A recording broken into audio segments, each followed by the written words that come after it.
Life में जब tension हो रही हो तो उसको डिफ्यूज करने के लिए you need to celebrate just about anything. जैसे कि सीरियल अनुपमा में बा और बापूजी की एनिवर्सरी पार्टी हो रही है और न जाने क्यों ऐसा लग रहा है कि इसी बहाने अगर राही, प्रेम और अनुपमा के बीच के रिश्ते सुलझ जाए तो कितना अच्छा हो।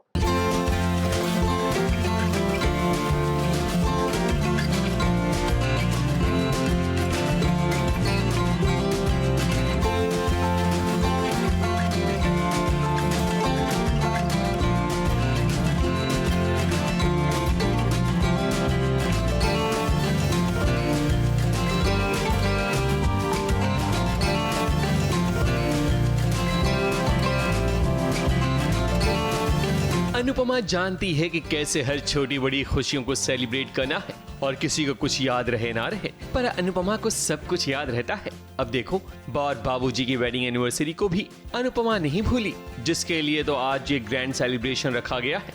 मगर अनुपमा को चाहिए कि अपने साथ काला टीका हमेशा रखे, क्योंकि उसकी खुशियों पर नजर लगते देर नहीं लगती। अनुपमा ने बाबूजी की आरती उतारी, तभी देखो राही और प्रेम की भी एंट्री हो गई। अब राही और प्रेम आए हैं तो कहानी में धमाका तो होगा ही।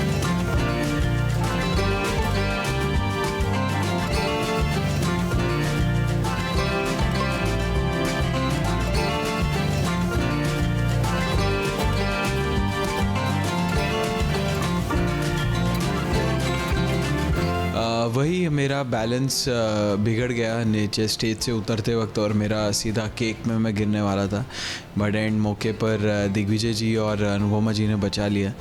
बट फिर उन्होंने एक बचाते बचाते एक ताना भी मार ही दिया दिग्विजय जी ने, तो मैंने भी उसका जवाब दे दिया।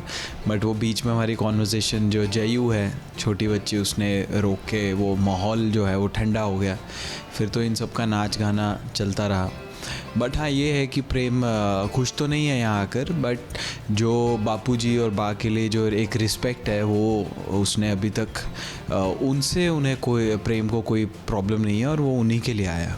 प्रेम को गिरते गिरते दिग्विजय और अनुपमा ने तो संभाल लिया, मगर राही और प्रेम को अनुपमा के परिवार से कोई लेना देना नहीं है। वो तो बाबूजी के खातिर प्रेम और राही आ गए, वरना यहाँ आने का कोई मतलब नहीं था। दिग्विजय और प्रेम की टेंशन जब बढ़ती है तब जयू आकर मामला संभाल लेती है, उसके बाद ही तो केक कट होता है। मगर मीठा खाने के बाद भी किसी की कड़वाहट खत्म नहीं होती। सेलिब्रेशन के दौरान तो प्रेम साइड में ही खड़ा रहता है, वो सबके साथ शामिल नहीं होता।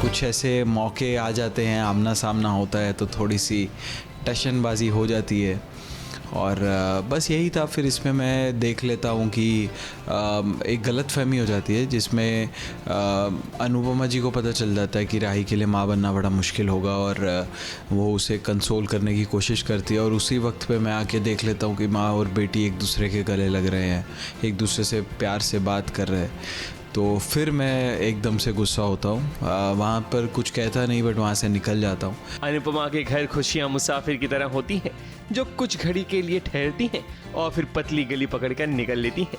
अब देखते हैं कि क्या नया तूफान उठता है अनुपमा की जिंदगी में।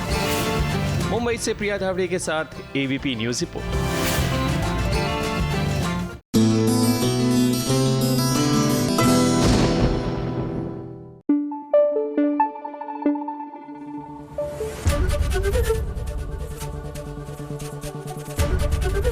ABP न्यूज आपको रखे आगे।